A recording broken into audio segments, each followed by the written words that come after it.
સૌ વાલા મિત્રોને મારા જય સિયારામ. હું દુષ્યંત પાઠક શ્રી હનુમાનજી દાદાની અસીમ કૃપા સાથે આપની સેવામાં ઉપલબ્ધ છું. તો વાલા મિત્રો, આજનો ઉપાય આ વિષયની અંદર તારીખ છે 3 જુલાઈ 2026 ને વાર છે શુક્રવાર.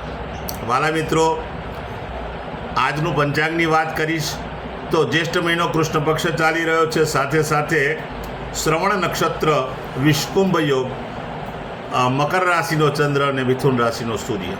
અશુભ સમયની જો વાત કરું તો રાહુકાળ સવારે 10:50 બપોરે 12:31 સુધી છે અને યમગંડ બપોર 3:53 5:35 સુધી છે.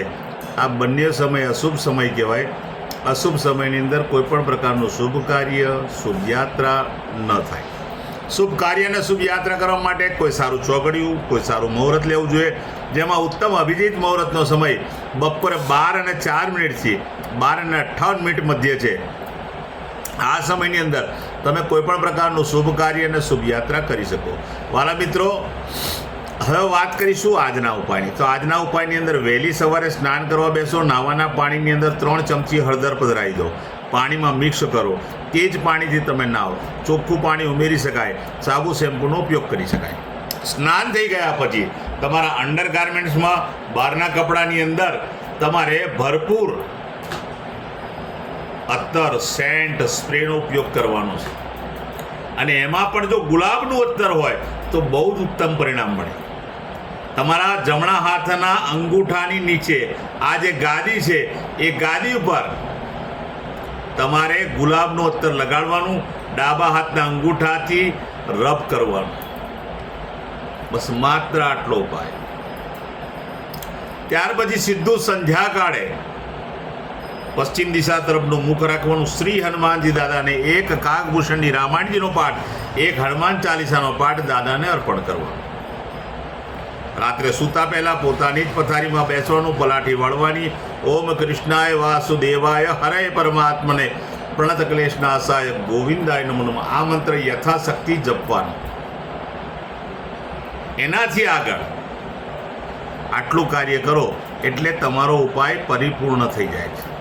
જે મારા વાલા મિત્રનો જન્મદિવસ 3 જુલાઈ 2026 શુક્રવારના દિવસે છે, એવા બધા જ વાલા મિત્રોને જન્મદિવસની શુભકામના. શ્રી હનુમાનજી દાદા તમારી મનોકામના પૂર્ણ કરે, બલ, બુદ્ધિને વિદ્યા આપે, તમારું અને તમારા પરિવારનું રક્ષણ કરે. ઉપાયના ભાગરૂપે મેં કહ્યું તે પ્રમાણે સ્નાન, મેં કહ્યું તે પ્રમાણે સેન્ટ અને સ્પ્રેનો ઉપયોગ કરવાનો છે. ત્યાર પછી ગૌશાળાએ જવાનું છે. ગૌશાળાએ જઈને તમારે ગાયોની પરિક્રમા કરવાની છે, ગાયોની સેવા કરવાની છે, ગાયોને લીલું ઘાસ, ઘાસનું દાન આપવાનું છે. સાથે સાથે તમારે ત્યાં જે ભોજન બન્યું તે ભોજન પણ ગાયોને અર્પણ કરવાનું છે.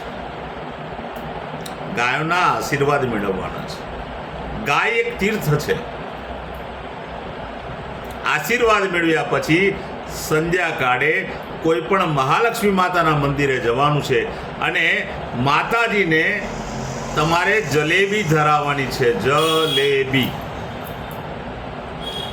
જલેબી ન હોય, વ્યવસ્થા ન હોય, મંદિર દૂર હોય, કારણ કે વિદેશમાં મારા તો આ વિડીયો દેખાય છે, એટલે મંદિર દૂર હોય તો તમારા ઘરે મહાલક્ષ્મી માતાનું જે ચિત્ર હોય ત્યાં તમે જલેબી અથવા ખાંડ ધરાવો અને તે પછી નાના બાળકોને, જરૂરિયાતમંદ લોકોને, શ્રમિકોને અથવા વડીલોને તમે આપો પ્રસાદના રૂપે.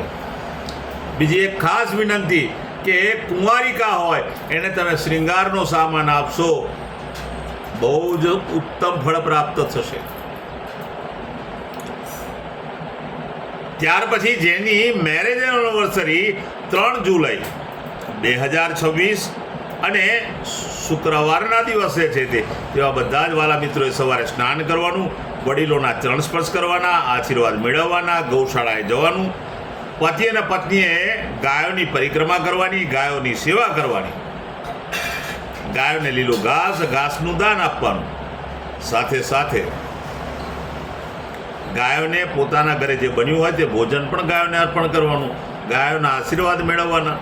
ત્યાર પછી કોઈ પણ વૃદ્ધાશ્રમમાં, અનાથાશ્રમમાં, વિધવા આશ્રમમાં જરૂરિયાતમંદ લોકોને, શ્રમિકોને અથવા બ્રાહ્મણને ત્યાં જઈ અને આખું સીધું દાળ ચોખા ખાંડ ઘી તેલ સહિત તમે શાકભાજી સહિત સીધું આપજો, ઉત્તમ ફળ પ્રાપ્ત થશે. એક વિશેષ ઉપાય આપું કે કોઈ નિર્ધન સુહાસની સ્ત્રી હોય પણ નિર્ધન હોય, ગરીબ હોય, એવી સ્ત્રીને જો તમે લીલા અથવા લાલ વસ્ત્રનું દાન કરશો, બહુ જ ઉત્તમ ફળ પ્રાપ્ત થશે. મારા મિત્રો, મારા બધા જ વિડીયો યુટ્યુબ પર હોય છે. મારી યુટ્યુબની ચેનલનું નામ છે દુષ્યંત પાઠક. મારી ચેનલને સબસ્ક્રાઇબ કરો, બેલ આઇકન અવશ્ય દબાવો.